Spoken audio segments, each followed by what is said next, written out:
Hi guys, welcome to Smart Commerce Classes. My name is Anshul Mittal, and in this video, I'll try to cover the 11th chapter of ACCA F8, and the name of the chapter is Completion and Review. ठीक है guys, सो अभी तक तुम सबने जो मेरी videos हैं उनसे तुम्हें समझ आ गया होगा कि इस चैप्टर का बेस क्या है, what they want you to know. ठीक है, सो अब हम आगे पढ़ेंगे overall review of the financial statements. अब overall review of the financial statements क्या है, यू मस्ट बी वंडरिंग कि सर पूरी ऑडिटिंग में हम यही तो पढ़ते आ रहे हैं कि review of financial statement, review of financial statement, review of items of the financial statement, यही तो पढ़ते हैं हम. तो इसमें ऐसा क्या है? तो ये बेसिकली कह रहा है, जैसे for example you are a C C A firm and तुमने अपने क्लाइंट की ऑडिट रिपोर्ट अभी ड्राफ्ट बनाई है, पूरी नहीं बनाई, अभी सिर्फ ड्राफ्ट बनाई है. मतलब जो भी जहाँ से भी ऑडिट्स किए थे, एविडेंसेस वगैरह थे, सबके अकॉर्डिंग तुमने एक रिपोर्ट बना ली. अब ये जो रिपोर्ट तुमने बना ली, अभी तुम इसको पूरा पूरा फाइनलाइज नहीं करोगे. इसको फाइनलाइजेशन से पहले, इसके फाइनलाइजेशन से पहले तुम एक बार फाइनेंशियल स्टेटमेंट का एक ओवरऑल रिव्यू भी लोगे. ओवरऑल रिव्यू मतलब कि चलो हमने आइटम्स तो सारी चेक कर ली कि आइटम्स तो सारी ओके हैं, ठीक है, सारे एविडेंसेस, सारे रिटर्न रिप्रेजेंटेशंस, वो सब कुछ हमने कलेक्ट कर लिया. बट एक बार तुम ओवरऑल रिव्यू भी लोगे कि यार एक बार चेक कर लेते हैं कि कंपनी ने जो फाइनेंशियल स्टेटमेंट्स बनाई थी, जो कंपनी ने अपनी बुक्स हमें बना के दी थी, क्या वो books as per accounting standard follow हो रही हैं, या कोई ऐसी ओवरऑल चीज़ें जो हम अपनी ऑडिट रिपोर्ट फाइनल करने से पहले एक बार फाइनली चेक करेंगे. सो कौन कौन सी ऐसी चीज़ें होती हैं? Those are review the financial statements to ensure, हमें क्या एंश्योर करना है, that compliance with the accounting standards and local legislation disclosure requirements, कि क्या कंपनी ने जितने भी अकाउंटिंग स्टैंडर्ड्स कर यूज़ करे थे और जो लोकल लेजिस्लेशन कंपनी जिस कंट्री में काम करती है वहाँ के अकॉर्डिंग कोई भी अगर लॉ चेंज है तो उसके अकॉर्डिंग जो भी चीज़ करी है उसको प्रॉपर डिस्क्लोज करा है. This is sometime performed using a disclosure checklist, कि कंपनी ने ये डिस्क्लोज कर दिया, ये डिस्क्लोज कर दिया, ये कर दिया, अच्छा ये वाला पॉइंट नहीं करा, ये करना पड़ेगा, like that. Accounting policies are sufficiently disclosed to ensure that they are in accordance with the accounting treatment adopted in the financial statement, कि जो भी पॉलिसीज कंपनी ने अपनी फॉलो करी है उनको प्रॉपरली बुक्स में डिस्क्लोज करा है कि ये स्टैंडर्ड हमने फॉलो करा है. जब भी फाइनेंशियल स्टेटमेंट बनती हैं उसके बाद बनते हैं नोट्स टू अकाउंट्स, उसके बाद बनते हैं डिस्क्लोजर नोट्स. अब डिस्क्लोजर नोट्स जब भी कंपनी बनाती है, तुम कभी भी किसी कंपनी की अगर फाइनेंशियल स्टेटमेंट चेक करोगे तो तुम्हें पता चलेगा कि हर कंपनी अपने डिस्क्लोजर नोट्स बनाती है. फाइनेंशियल स्टेटमेंट्स जिसमें profit and loss, balance sheet, cash flow statement, ये सब कुछ होता है. उसके बाद नोट्स टू अकाउंट, कि जो भी बैलेंस शीट और प्रॉफिट एंड लॉस है हर एक का नोट्स टू अकाउंट्स. उसके बाद डिस्क्लोजर नोट जिसमें कंपनी बताती है कि कंपनी ने कौन कौन सी अकाउंटिंग पॉलिसीज़ फॉलो करी है, क्या क्या रूल्स फॉलो करे हैं. जैसे for example closing stock is valued at cost और NRV which ever is less, वो यहाँ लिखना पड़ेगा कि क्लोजिंग स्टॉक को अपने कैसे वैल्यू करा है, प्रॉपर पूरी डिटेल, कि फिनिश गुड्स को ऐसे करा है, उसको ऐसे करा है, फिनिश गुड्स में हमने ये वैल्यू लिया है एज पर दिस स्टैंडर्ड, वो सब कुछ. ठीक है, so that is disclosure notes. और ये हम ओवरऑल रिव्यू में चेक करेंगे कि कंपनी ने क्या पूरी चीज़ें जो डिस्क्लोज करनी चाहिए थी वो करी हैं कि नहीं. They adequately reflect the information and explanations previously obtained and conclusions reached during the course of audit, कि उसके अंदर हमें पता चल रहा है कि जो भी इंफॉर्मेशन एक्सप्लेनेशन हमने उनको दी थी, जिसके अकॉर्डिंग उन्होंने कुछ अगर चेंज करे थे या कुछ भी नया आया था, वो सब कुछ उन्होंने डिस्क्लोजर नोट्स में लिखा है, या फिर जिसकी वजह से कुछ चीज़ें बैलेंस शीट में चेंजेस करनी थी वो उन्होंने चेंजेस कर दिए. ठीक है, so that is review of the financial statement to ensure this thing. और हम फाइनल ऑडिट रिपोर्ट बनाने से पहले क्या करेंगे? Perform an analytical procedure to corroborate conclusions formed during the audit and assist when formed an overall conclusion as to whether the financial statements are consistent with the auditor's understanding of the entity. इसका मतलब है while doing the audit अगर हमें कुछ भी चीज़ ऐसी पता चली थी जो कंपनी को चेंज करनी चाहिए थी, जो ठीक नहीं थी, ठीक है, हमने वो चीज़ कंपनी को बोली, तो हमें ये चेक करना है कि जो कंपनी ने बैलेंस शीट बनाई है, फाइनेंशियल स्टेटमेंट्स बनाई हैं, those are consistent with the auditor's understanding of entity, कि हमारी अंडरस्टैंडिंग, हमारे अकॉर्डिंग जो चेंजेस होने थे वो कंपनी ने चेंजेस इनकॉर्पोरेट कर लिए हैं और उसके अकॉर्डिंग ही अपनी बुक्स बनाई हैं. Review the aggregate of uncorrected misstatements to assess whether the material misstatement arises. If so, discuss the potential adjustment with the management. मतलब अब जैसे हमने एक चीज़ पढ़ी थी कि मिस स्टेटमेंट छोटी छोटी हो सकती है, कि कहीं पे थोड़ा सा डिफरेंस, कहीं पे थोड़ा सा डिफरेंस, इट इज़ ओके, चलता है थोड़ा बहुत मिस स्टेटमेंट। लेकिन हमें जितनी भी मिस स्टेटमेंट फाइनेंशियल स्टेटमेंट्स में हुई हैं ऑडिट रिपोर्ट के थ्रू हम चेक करेंगे, उन सब का हम करेंगे टोटल और देखेंगे क्या टोटलिटी में जो अमाउंट आ रहा है वो अमाउंट नॉर्मल अमाउंट से, ऐसा तो नहीं है कि जो हमने एक लिमिट बनाई थी कि इस लिमिट से ज़्यादा अगर हमारा मिसस्टेटमेंट हुआ तो हमें वो मैनेजमेंट को बताना पड़ेगा। तो हमें चेक करना है कि जो छोटी छोटी मिसस्टेटमेंट्स थी उन सब का एग्रीगेट, मतलब उन सब का टोटल जो कंपनी ने अभी तक ठीक नहीं करी, जो ठीक कर दी वो तो मिसस्टेटमेंट बची ही नहीं, है ना। तो जो भी अनकरेक्टेड मिसस्टेटमेंट जितनी भी हैं छोटी छोटी, उन सब का एग्रीगेट करके देखना है कि क्या वो एग्रीगेट कुछ ऐसा तो नहीं है कि एग्रीगेट करने के बाद एक बहुत बड़ा अमाउंट बन रहा है, तो हमें इसकी एडजस्टमेंट्स बुक में करनी पड़ेगी, मैनेजमेंट को बताना पड़ेगा। ठीक है, ये चीज़ें हम चेक करते हैं before finalising the audit report. अब इसका पर्पस क्या होता है? The purpose as a part of overall review the auditor should assess whether. अब हमें ये चीज़ क्यों चेक करनी है? पहला, the audit work was performed in accordance with the professional standards, कि हम एक ऑडिटर हैं, ठीक है। हम ऑडिट जो भी करेंगे हमें पता है कि हमारे प्रोफेशनल स्टैंडर्ड्स हैं, हमें बोला गया है कि जब भी तुम कोई ऑडिट करोगे तुम्हें फाइनेंशियल स्टेटमेंट चेक करनी है, डिस्क्लोजर नोट चेक करने हैं, फॉर्मेट पूरा सही है कि नहीं, कंपनी ने सब कुछ डिस्क्लोज किया है कि नहीं, ये तुम्हारी रिस्पॉन्सिबिलिटी है चेक करना। तो हम ऑडिट का जो हमने काम किया हम ये करेंगे, हमने जो प्रोफेशनल स्टैंडर्ड्स है वो फॉलो करें। Significant matters have been raised for further consideration and appropriate consultants have taken place। कुछ ऐसे मैटर्स थे जिसके लिए हमें डिस्कशन करनी थी मैनेजमेंट से, या किसी बाहर वाले से पूछना था, आउटसाइडर से कुछ एक्सपर्ट ओपिनियन लेनी थी, वो हमने प्रॉपर ली है कि नहीं। If there is a need to revise the nature timing extent of work performed, कि कहीं ऐसा तो नहीं है कि रिपोर्ट में भी कुछ चीज़ें हैं पेंडिंग, कुछ चीज़ें हैं जो भी नहीं है, हमें ये चीज़ भी करनी पड़ेगी, तो हमें नेचर, टाइमिंग, स्कोप और एक्सटेंड और बढ़ाना पड़ेगा और ऑडिट करना पड़ेगा। Next, the audit evidence gathered by the team is sufficient and appropriate to support the audit opinion, कि हम जब भी ऑडिट रिव्यू करेंगे, फाइनल रिव्यू करेंगे, जो हमने ऊपर पढ़ा था, उसको रिव्यू करते टाइम हम ये देखेंगे कि जितने भी ऑडिट एविडेंस हमने अभी तक कलेक्ट किए हैं, सारे एविडेंसेस, क्या वो सफिशिएंट हैं? अगर वो सफिशिएंट है तो ठीक है, अगर सफिशिएंट नहीं है तो हो सकता है हमें थोड़ा सा काम और करना पड़े। As a auditor what we have to see is कि अगर हम ऑडिट फाइनल कर रहे हैं और ये हमारी ऑडिट बुक है, जैसे हमारी एक ये ऑडिट बुक बनी है कि ये हमारी बुकलेट है जिसमें हमने जितना भी ऑडिट किया था उसकी सारी डिटेल हमने, एक काफ़ी मोटी बुक है, मेरी ड्राइंग कुछ ज़्यादा अच्छी नहीं है गाइस, ठीक है, ये इतनी मोटी बुक बन गई हमारी। तो ये पूरी ऑडिट बुक है, हम एक बार इसका इंडेक्स वगैरह चेक करके सारी चीज़ें चेक करेंगे कि क्या इसके अंदर जितनी भी इन्फॉर्मेशन हमने लिखी है वो सफिशिएंट एंड अप्रोप्रिएट है। ऐसा तो नहीं है कि हमें कोई चीज़ कल को कंपनी की कोई एक चीज़ पता चल गई और हम बोले हमने तो चेक की थी, जब बोले दिखाओ तुमने कैसे चेक की थी, हमने उसका रीज़न जहाँ पे देखा हमें कुछ मिला ही नहीं, हमने सिर्फ एक आधा एविडेंस चेक किया हो तो बाकी कुछ करा ही नहीं। क्यों हमने एक आधा किया हुआ था उसका रीज़न भी यहाँ नहीं लिखा हुआ, तो गड़बड़ हो जाएगी, कल को हमारे ऊपर बात आ जाएगी एज ऑडिटर कि भैया तुमने क्या प्रोफेशनल स्टैंडर्ड फॉलो किए हैं, जो चीज़ चेक करनी थी तुमने सिर्फ एक दो बिल चेक करके छोड़ दिए, और अगर तुमने एक दो बिल चेक किए तो तुमने ये भी नहीं लिखा कि तुमने किस बेस पे किए हैं, इंटरनल कंट्रोल ठीक चल रहे थे, तुमने रिटर्न रिप्रेजेंटेशन नहीं ली, उसके लिए कुछ भी नहीं करा, तो हमारे ऊपर बात आ जाएगी वो। ठीक है, तो ये चीज़ भी हमें चेक करनी है कि जितने भी ऑडिट एविडेंस हमने गैदर किए हैं वो सारे सफिशिएंट हैं। यही चीज़ होती है हमारी purpose of the review of audit procedure. अब आता है हमारा इवैल्यूएशन ऑफ मिस स्टेटमेंट। अब जो भी मिस स्टेटमेंट अभी तक हुई हैं उन सबको इवैल्यूएट करना। अब जैसी मैंने एक बात ऊपर डिस्कस की थी कि जब भी हम एक फाइनल ऑडिट रिव्यू करते हैं तो जितनी भी हमारी मिस स्टेटमेंट्स हैं हम उनका एग्रीगेट करते हैं। तो अब वो यही बता रहे हैं कि इन मिस स्टेटमेंट्स को हम कैसे इवैल्यूएट करेंगे। ठीक है, तो पॉइंट क्या है कि auditor must consider the effect of miss statements both on both the audit procedure performed and ultimately if uncorrected on the financial statements as a whole, कि हमने जो ऑडिट परफॉर्म करा था उस टाइम पे जितनी भी मिस स्टेटमेंट्स हुई थी एक बार उनको देखना है कि वो ठीक हुई हैं कि नहीं।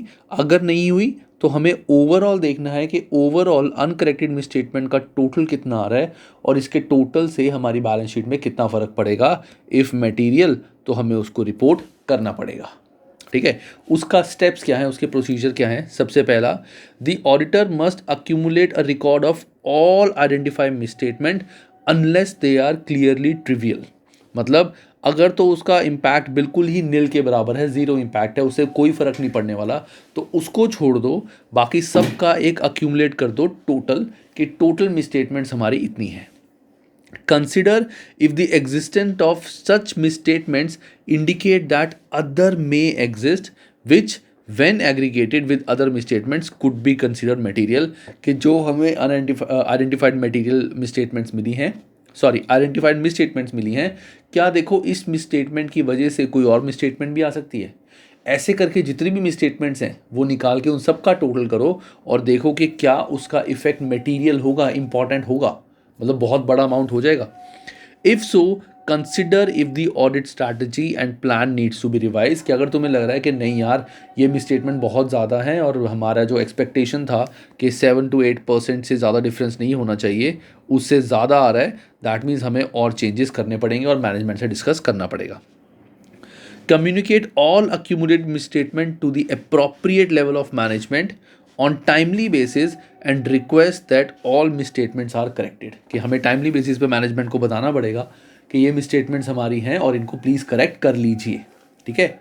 अगर उन्होंने ये करेक्ट नहीं करी, if the management refuses to correct some और all of misstatements, the auditor should consider the reasons for refusal. हमें पूछना पड़ेगा कि आपने इसको करेक्ट क्यों नहीं किया, आपकी ही बुक्स बन रही हैं, आपने इसको करेक्ट क्यों नहीं किया, and take these into account when considering if financial statements are free from material misstatement. कि हमने मैनेजमेंट से रीज़न पूछा, अगर हमें रीज़न ठीक लगा तो ओके, कोई दिक्कत नहीं है, और अगर रीज़न ठीक नहीं लगा हम देखेंगे कि क्या इन मिसस्टेटमेंट से फाइनेंशियल स्टेटमेंट पे इशू आएगा, फ़र्क पड़ेगा तो हम एक मॉडिफाइड ओपिनियन दे देंगे अपनी कि हमारे अकॉर्डिंग ये चीज़ मटेरियली मिसस्टेटेड है, ठीक है। अब इवैल्यूएशन ऑफ अनकरेक्टेड मिसस्टेटमेंट, अगर अनकरेक्टेड मिसस्टेटमेंट है हम उसको कैसे इवैल्यूएट करेंगे। If management has failed to correct all misstatements, all और some misstatements, the auditor should, हमें क्या क्या करना चाहिए, reassess materiality to determine whether it is still appropriate in the circumstance as the level of risk may be deemed higher as a result of management refusal। मतलब हमें ये देखना पड़ेगा कि अगर मैनेजमेंट ने, देखो मैनेजमेंट ने अगर इसको ठीक नहीं करा, देयर मस्ट बी रीज़न। अगर हमें मैनेजमेंट का रीज़न भी ठीक नहीं लगा तो हो सकता है कि कुछ रिस्क चल रहा हो जिसकी वजह से मैनेजमेंट में ये ठीक ना करा हो। तो अगर मैनेजमेंट ने ये ठीक ना करा हो दैट मीन्स कुछ तो लोचा है, कुछ तो प्रॉब्लम है, and if there is some problem then auditor need to work in detail more and see कि उसके अकॉर्डिंग कुछ नोट या कुछ क्वालिफाइड ओपिनियन देनी है कि नहीं देनी। Determine whether an unrecorded misstatement either individually or in aggregate are material to the financial statement as a whole, considering both size and nature of misstatement, the effect of misstatement related to prior periods। If an individual misstatement is considered material, it cannot be offset by other misstatement। भाई simple जो हमने बात पढ़ी थी कि हमें ये देखना है कि जितनी भी मिसस्टेटमेंट्स हैं उनका टोटलिटी में या इंडिविजुअली में कितना ज़्यादा इम्पैक्ट पड़ेगा फाइनेंशियल स्टेटमेंट्स में। Communicate the uncorrected misstatements to those charged with governance and explains the effect this will have on the audit opinion। हम जो भी चार्ज विद गवर्नेंस हैं हम उनको बताएंगे कि देखो मैनेजमेंट को हमने बताया था कि आपकी बुक्स में ये मिसस्टेटमेंट्स हैं और अगर आप इसको ठीक नहीं करोगे तो ये बहुत ज़्यादा अमाउंट हो जाएगी जिसकी वजह से बुक्स गलत बन सकती हैं। तो we will inform this to those charge with governance, and उसके बाद हम उनको बताएंगे कि अगर मैनेजमेंट ये ठीक नहीं करती देन हम ऑडिट ओपिनियन में, ऑडिट रिपोर्ट में लिख के देंगे which will be an adverse report for you, और आपकी रेपुटेशन खराब होगी मार्केट में कि आपने ये चीज़ ठीक नहीं करी। Then we will request a written representation from the management and those charged with governance if they believe that the effect of material misstatement are immaterial। अगर उनको लग रहा है कि जो मटेरियल मिसस्टेटमेंट्स हैं, हम तो अपनी रिपोर्ट में लिखेंगे कि मटेरियल मिसस्टेटमेंट है, but as per the management these material misstatements, these misstatement, sorry guys मैं मटेरियल साथ में बोल रहा हूँ, हम एक रिटर्न रिप्रेजेंटेशन लेंगे मैनेजमेंट से जिसमें मैनेजमेंट और दोस्त चार्ज विद गवर्नेंस को बोलेंगे कि जो भी ये मिसस्टेटमेंट्स आ रही हैं इनका टोटल मटेरियल नहीं होगा, इतना इंपॉर्टेंट नहीं होगा, आपको ये लगता है तो आप ये बता दोगे।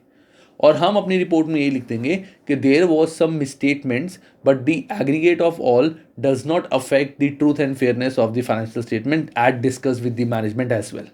ठीक है, तो वो चीज़ हम अपने आप को सेव करने के लिए ये चीज़ लिख देंगे। तो this is how we evaluate uncorrected misstatements. तो एक ओवरऑल जब हम ऑडिट बना रहे हैं, ऑडिट रिपोर्ट बना रहे हैं, तो हम देखेंगे ना कि जितनी भी मिस स्टेटमेंट्स उनका क्या हुआ, ठीक हुई कि नहीं हुई। That is the thing that we did here. Evaluation of misstatement, ये एक एग्जाम्पल है, इसको एक बार पढ़ लेना, अच्छे से समझ आ जाएगा। बहुत सिंपल सा है, just give it a plain read, अच्छे से ये समझ आ जाएगा। थ्योरी पार्ट है एंड ऑलरेडी मैं मतलब समझा चुका हूँ, तो there is no part to do an example. Next is written representation. अब रिटन रिप्रेजेंटेशन, तुमने बहुत सारी जगहों पे ये टर्म पढ़ी है, रिटन रिप्रेजेंटेशन, के मैनेजमेंट से रिटन रिप्रेजेंटेशन ले लो, ये रिटन में ले लो। अब इसका पर्पस क्या होता है, हम क्यों लेते हैं, कैसे लेते हैं ये चीज़, पर्पस क्या है इसका, how do we take it, इसका फॉर्मेट क्या होता है, वो सब हम यहाँ पे देखेंगे, प्रोसेस क्या है इसका। तो written representation is a written statement by management provided to the auditor to confirm certain matters और to support other audit evidence. कि सर्टेन मैटर्स बेसिकली जैसे कुछ होते हैं जिनके एविडेंस नहीं होता, उनको कंफर्म करने के लिए, और जिनके क्या कहते हैं ऑडिट एविडेंस हैं उनको सपोर्ट करने के लिए, कि मैनेजमेंट ने हमें बता दिया कि इसके अलावा हमारे पास और कोई बिल्स नहीं है और कोई ट्रांजैक्शन नहीं हुई, these are all the transactions like that. Purpose of written representation, अब एक ऑडिटर के लिए रिटन रिप्रेजेंटेशन का पर्पस क्या है। पहला, हम मैनेजमेंट से रिटन रिप्रेजेंटेशन इसलिए लेते हैं ताकि हम ये कंफर्म कर सकें that management have fulfilled their responsibility for preparation of financial statement. हम उनसे रिटन रिप्रेजेंटेशन में लेते हैं कि फाइनेंशियल स्टेटमेंट बनाने की पूरी जिम्मेदारी आपकी है और आपने ठीक बनाई है। To support other audit evidence relevant to financial statements और specific assertions if deem necessary by the auditor required by specific ISA sorry. ठीक है, कि जो भी ऑडिट एविडेंस हमने कलेक्ट करे हैं हम उनसे पूछेंगे मैनेजमेंट से कि हाँ, कि हमारे पास जैसे फॉर एग्जांपल कोई चीज़ हमने 100% चेक करी है, लेट्स से कोई एक्सपेंस था या सैलरीज थी, हमने 100% चेक करी है, तो मैनेजमेंट से एक रिटन रिप्रेजेंटेशन लेंगे कि सैलरीज की टोटल जो एम्प्लॉयज़ हैं वो आपके इतने हैं और इतनी ही आपने सैलरीज दी हैं, इसके अलावा कोई भी सैलरी किसी भी और फॉर्म में आपने नहीं दी, काइंडली कन्फर्म।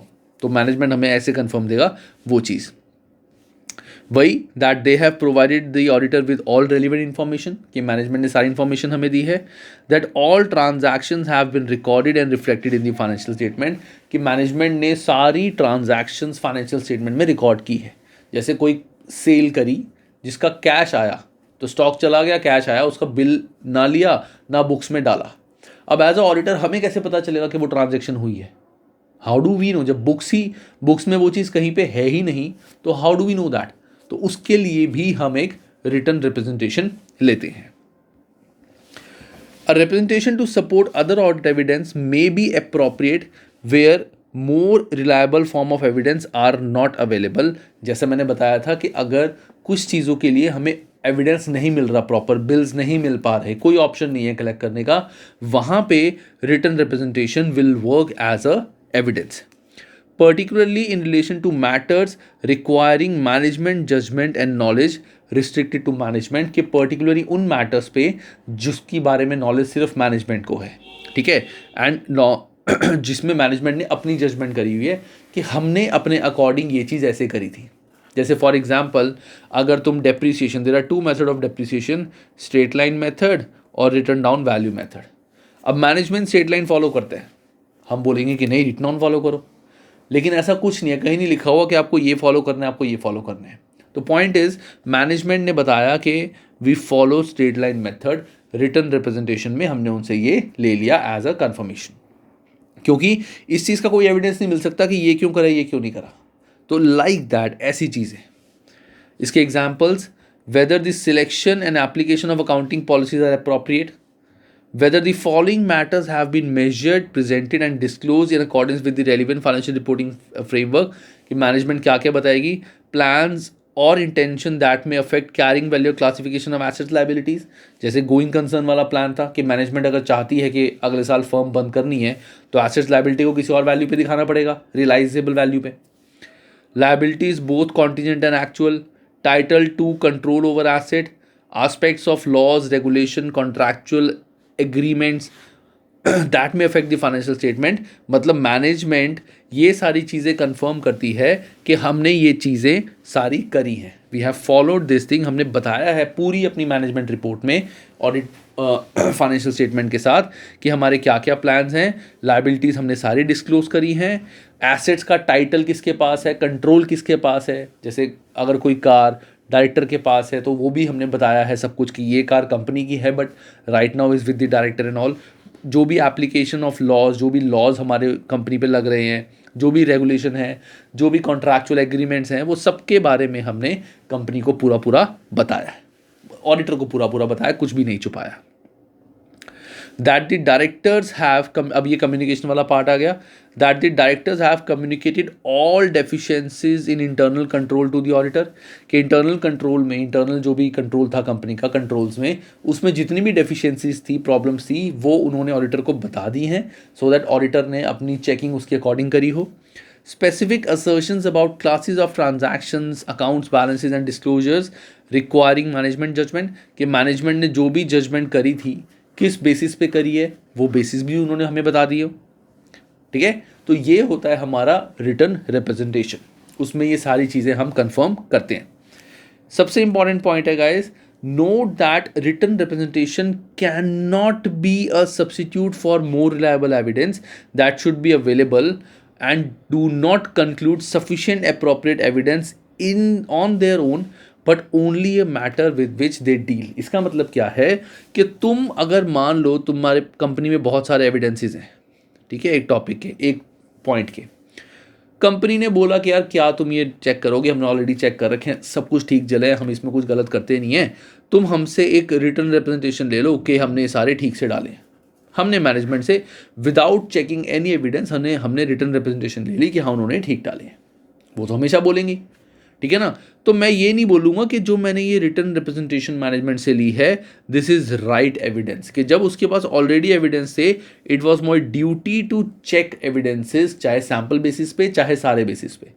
हम मैनेजमेंट से ये ले सकते थे कि उन्होंने हमें सारे डिस्क्लोज करे हैं, कोई भी एविडेंस नहीं छुपाया, कोई भी ट्रांजैक्शन अनरिकॉर्डेड नहीं रही, ये ले सकते हैं. लेकिन ऐसा नहीं है कि मैनेजमेंट से हम एक भी बस वो ले लें रिटर्न रिप्रेजेंटेशन के सब कुछ ठीक होगा. ऐसे तो ऑडिट करने भी क्या ज़रूरत है. जब बुक्स बना दी, सब कुछ हो गया, मैनेजमेंट से बस एक बड़ा सा लेटर बना के दे दिया हर चीज़ के लिए कि मैनेजमेंट ने सब कुछ ठीक करा है, कोई मिसस्टेटमेंट नहीं है, कुछ नहीं है, हमने भी बोलेंगे we believe that management is right and we trust the management, तो ओके सब ठीक है, कुछ करने की ज़रूरत ही नहीं है. ठीक है ना, ऐसा नहीं होता. तो मैनेजमेंट का written representation is not a proper audit evidence in those cases जहाँ पे दूसरे एविडेंसेस तुम ले सकते हो. ठीक है, जहाँ पे ये ऑप्शन नहीं है, जैसे मैनेजमेंट डिसीजन अपने हैं या कुछ पॉलिसीज़ जो मैनेजमेंट ने फॉलो करी हैं, जो कंपनी पे लॉज रेगुलेशन लगते हैं, वो चीज़ के लिए तुम ये ले सकते हो क्योंकि उसके लिए कोई प्रॉपर रेलिवेंट डॉक्यूमेंट एविडेंस नहीं मिल पाएगा तुम्हें. ठीक है, वो चीज़ है. तो written representation should only be sought to support other audit evidence. Other audit evidence को सपोर्ट करने के लिए होता है रिटर्न रिप्रेजेंटेशन. सो गाइस, अब आता है process of obtaining a written representation कि हम रिटर्न रिप्रेजेंटेशन मैनेजमेंट से कैसे लेंगे. देखो, वैसे तो जैसा कि मैंने तुम्हें बताया कि रिटर्न रिप्रेजेंटेशन मैनेजमेंट से हम लेते हैं. सो बेसिकली ये बनाना किसको होता है, मैनेजमेंट को. मैनेजमेंट शुड फॉर्म अ या prepare a written representation. But कई बार ऐसा होता है कि हमें इसके अंदर कुछ अपने वर्डिंग्स डालनी होती है. We need to put some wordings ताकि मैनेजमेंट वो कंफर्म कर दे तो हम और ज़्यादा सेफ हो जाएंगे, हम और ज़्यादा क्लियर हो जाएंगे. ठीक है, so what we can do is हम एक वर्ड फॉर्मेट में मैनेजमेंट को अपनी लेटर अपनी वर्डिंग में बना के दे देंगे. मैनेजमेंट को बोलेंगे कि आप इसको पढ़ लो, इसमें जो भी चेंजेस करने अपने अकॉर्डिंग चेंजेस कर लो, और चेंजेस करने के बाद आप अपने लेटर हेड पे. So what is letterhead. हर कंपनी का एक लेटर हेड होता है. Letterhead is like a A4 sheet जिसमें टॉप पे कंपनी का नाम, कंपनी का एड्रेस लिखा होता है एंड उसमें जो भी मैटर है वो लिखा होता है. तो लेटर हेड से हमें ये पता चल जाता है कि एक कंपनी क्या है. और लेटर हेड डॉक्यूमेंट थोड़ा सा ज़्यादा लीगल माना जाता है, थोड़ा सा ज़्यादा, क्योंकि कंपनी का लेटर हेड है. लेटर हेड का A4 जो पेपर होता है वो भी थोड़ा सा डिफरेंट होता है. ठीक है ना, थोड़ा सा मोटा होता है वो. तो लेटर हेड पे जब कंपनी ने प्रिंट निकाला है दैट मीन्स कंपनी इस चीज़ को अग्री कर रही है, अप्रूव कर रही है. तो ये चीज़ मैटर मैनेजमेंट को हमने भेजा, मैनेजमेंट ने लेटर हेड पे प्रिंट निकाला और इसको साइन कर दिया। तो अब हम साइन किससे करवाएंगे? किसी भी बंदे से नहीं, साइन हम कराएंगे जिसको फाइनेंशियल स्टेटमेंट्स का जो हेड होगा एंड जिस पर्सन को जो भी हमने ये एविडेंसेस जिस भी पर्पस के लिए रिटर्न रिप्रेजेंटेशन लिया है उसकी इन्फॉर्मेशन होगी, उसे डिस्कस करके हम करेंगे। ये थोड़ी है कि किसी से भी साइन करा लो, वो बोले कल को मुझे तो पता ही नहीं था इन सब चीज़ों के बारे में, ठीक है ना। So the letter must be signed by appropriate senior member of the client with appropriate responsibilities for the financial statements and knowledge of the matter concerned. Normally he should be CE CFO, तो chief executive officer और chief financial officer. अब इसकी date क्या होगी? What will be the date of this? So the date of written representation letter should be the same as the date of financial statements are authorise. जिस दिन financial statement authorise होती हैं उसी date पे written representation भी बनेगी। मतलब चाहे ये बाद में बनवाएंगे हम, लेकिन साइनिंग डेट जो होगी वो उसी डेट की होगी जिस डेट को फाइनेंशियल स्टेटमेंट्स ऑथोराइज हुई हैं। याद रखना, it must be obtain and signed before auditor report is finalised. ऐसा ना हो ऑडिटर रिपोर्ट फाइनलाइज होने के बाद कोई चीज़ रह गई, हमने उनको बोला कि यार इसके लिए एविडेंस दे दो, मैनेजमेंट ने बोला ठीक है ले लो, और हमने गलती से डेट डाल दी, ऑडिटर रिपोर्ट के बाद वाली ध्यान नहीं दिया, तो गलत हो जाएगा। Date should be before the auditor report finalisation. अब आता है reliability on this written representation. अब तुम्हें मैंने एक चीज़ बताई थी कि ये जो रिटर्न रिप्रेजेंटेशन है इस पे हम टोटली रिलाय नहीं कर सकते, क्योंकि इसके अंदर बहुत बायसनेस हो सकती है, क्योंकि मैनेजमेंट ने बना के दिए। तो हमें अपने अकॉर्डिंग सारी चीज़ें, सारे एस्पेक्ट्स चेक करने हैं, एंड जिन चीज़ के लिए हमें कोई एविडेंस किसी भी और तरीके से कुछ भी कंफर्मेशन नहीं मिल सकती, उसी के लिए हम रिटर्न रिप्रेजेंटेशन लेंगे। दूसरी चीज़ों के लिए भी लेंगे, लेकिन वहाँ पे हम ये नहीं लिखेंगे कि हाँ ये चीज़ मैनेजमेंट ने ऐसे करी है। उसमें तो हम ये लिखेंगे कि मैनेजमेंट ने हमें, जैसे फॉर एग्जांपल जितनी भी कैश सेल हुई थी तो मैनेजमेंट ने हमें लिख के दे दिया कि हाँ इतनी टोटल कैश सेल हुई है, वी कंफर्म कि इसके अलावा और भी कोई कैश सेल नहीं हुई। This is the total cash cell जो पूरा साल हुई है, ठीक है। सो return representation are client generated and may be subject to bias. It is therefore potentially an unreliable form of audit evidence. The auditor must consider the reliability of written representation in terms of concerns about competence, integrity, ethical values और diligence of management, कुछ खास नहीं है, inconsistencies with other audit evidence। अब ये इसका मतलब क्या है? अगर मान लो मैनेजमेंट ने एक रिटर्न रिप्रेजेंटेशन किसी चीज़ के लिए दिया है कि ये चीज़ हमने 100% शो करी है, मैनेजमेंट ने रिटर्न में दिया है, लेकिन हमें पता है कि कंपनी के पास खुद बहुत सारे बिल्स नहीं है, ऐसी बहुत सारी सेल हुई है जिसके बिल्स नहीं है, लेकिन उसका सिर्फ कंपनी के पास एक मेल आई हुई है, मेल के थ्रू सेल हुई है, वो उसके बिल्स अभी तक नहीं आए, और कंपनी ने लिख के दे दिया कि हम जितनी भी हमने सेल की है every sale is accompanied by a bill. ऐसा कुछ नहीं है। तो ये भी हमें चेक करने के, ऐसा तो नहीं है कि रिटर्न स्टेटमेंट एविडेंस के अगेंस्ट जा रहा हो, कि रिटर्न स्टेटमेंट में कुछ और लिखा हुआ है रिप्रेजेंटेशन में और टोटल एविडेंस कुछ और कह रहे हो, वो हमें चेक करना है, ठीक है। Steps if written representation are inconsistent with the other audit evidence, कि अगर वो इनकंसिस्टेंट है तो हम क्या करेंगे? Consider reliability of representation in general, reconsider initial risk assessment, consider the need of further audit procedure, कि अगर हमें लगता है कि नहीं यार कुछ और डिटेल में करना पड़ेगा तो we might have to follow a further audit procedure, ठीक है। So this is the steps of written representation अगर वो हमारे इनकंसिस्टेंट है ऑडिट एविडेंस से। ये एक बार पढ़ लेते हैं हम, ट्यूटोरियल नोट बहुत इंपॉर्टेंट होते हैं हमारे लिए पढ़ने के लिए। In the exam, when obtaining a written representation as a substantive procedure, you must include an explanation of what the written representation is for। ये हमें बहुत ज़रूरी है लिखना। जैसे for example, obtain a written representation from management confirming the completeness of director's remuneration including the bonus। मतलब जितनी भी डायरेक्टर को रेम्यूनरेशन किसी भी फॉर्म में दी है इंक्लूडिंग बोनस, उसकी कंप्लीटनेस की कंफर्मेशन हम मैनेजमेंट से मांग रहे हैं कि इसके अलावा और कुछ तो नहीं दिया आपने डायरेक्टर को किसी भी फॉर्म में। जैसे कंपनी ने अपने नाम की गाड़ी डायरेक्टर को दे दी, हमें तो बोला कि उसके पास गाड़ी वैसी हमने दी है, कंपनी के नाम पे ही है वो, बट एक्चुअली कंपनी ने परमानेंटली उसको दे दी, ऐसा कुछ अनडिस्क्लोज ना रह गया हो। तो इस टाइप से हमें हर चीज़ पूरी पूरी कंफर्म करनी है, ताकि कल को अगर वो चीज़ आए हम तो बोलेंगे देखो मैनेजमेंट ने लिख के दिया था, कि मैनेजमेंट ने कंफर्म करके दिया कि डायरेक्टर को सब कुछ इतना दिया है। अब वो गाड़ी उसने डायरेक्टर को दी हुई है, हमें कैसे पता चलेगा? आज भी कंपनी के नाम पे ही है, we can not do anything in that. ठीक है. Next, if there are concerns about competence, integrity, ethical values और diligence of management, कि अगर कुछ भी ऐसा कॉम्पिटेंस इंटेग्रिटी की बात आ गई, कुछ एथिक्स फॉलो नहीं करे मैनेजमेंट ने, या कुछ भी ड्यू डिलिजेंस नहीं हुआ, then the auditor must consider whether engagement can be conducted effectively. कि अगर रिटर्न रिप्रेजेंटेशन पूरी प्रॉपर नहीं है, बायस भी है, कुछ भी गड़बड़ है, तो क्या ये ऑडिट हम पूरा कर सकते हैं. If they conclude that it can not, then they should withdraw from the engagement where permitted by laws and regulation. अगर हमें लगता है कि नहीं यार, मैनेजमेंट ने रिटर्न रिप्रेजेंटेशन गलत दी है, चीज़ें गलत बताई हुई हैं, हम तो नहीं ऑडिट कर सकते, कल को हमारे ऊपर बात आ जाएगी कि तुमने हर चीज़ मैनेजमेंट की रिटर्न रिप्रेजेंटेशन पे मान लिया, जबकि एक्चुअली वो चीज़ थी. बहुत सारे बिल्स कंपनी ने छुपाए हुए थे, हमें पता है कि कंपनी ने वो ट्रांजैक्शन की है, लेकिन कंपनी हमें बता ही नहीं रही है, और वो ये कह रही है कि हम तुम्हें रिटर्न रिप्रेजेंटेशन दे देते हैं कि ये चीज़ नहीं हुई. हम ऐसे नहीं कर सकते भैया, तो we will withdraw from that. If they are not permitted to withdraw, then they should consider impact on the auditor report. It is likely that this would lead to a disclaimer of opinion. मतलब हमें एक modified opinion देनी पड़ेगी कि इस चीज़ के लिए हमने वेरीफाई नहीं किया है, सब्जेक्ट टू जो मैनेजमेंट ने बताया हम इसको वेरीफाई नहीं कर पाए हैं. ठीक है. अब steps if management refuse to provide written representation. अगर हमने मैनेजमेंट से किसी चीज़ के लिए मांगा और मैनेजमेंट ने नहीं दिया, तो हम क्या करेंगे. अब देखो, वैसे तो हमें पता है कि रिटर्न रिप्रेजेंटेशन एक प्रॉपर ऑडिट एविडेंस नहीं है, but this can act as a proof sometimes. जिसका कोई एविडेंस नहीं होता, उसके लिए रिटर्न रिप्रेजेंटेशन काम आ सकता है. ठीक है. तो although possibly unreliable, written representation are a necessary and important source of evidence.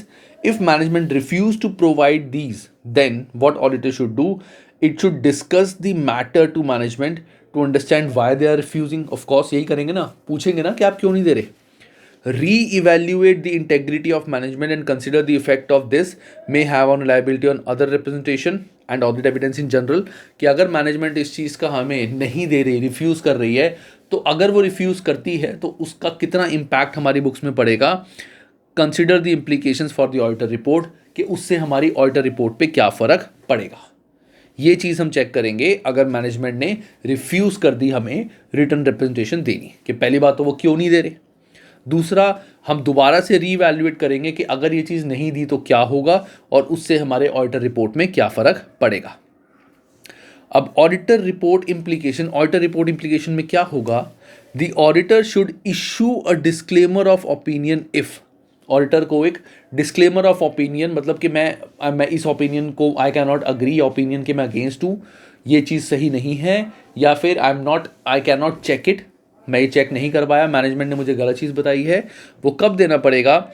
The auditor concludes there is sufficient doubt about the integrity of management which means written representation are not reliable. कि management ने जानबूझ के हमें गलत information बताई है, या जानबूझ के नहीं दे रहे, सिर्फ रिटर्न रिप्रेजेंटेशन दे दिया, या वो भी नहीं दिया, एविडेंस भी नहीं दिए, दैट मीन्स कुछ गलत चल रहा है, तब भी हम एक नेगेटिव रिपोर्ट देंगे.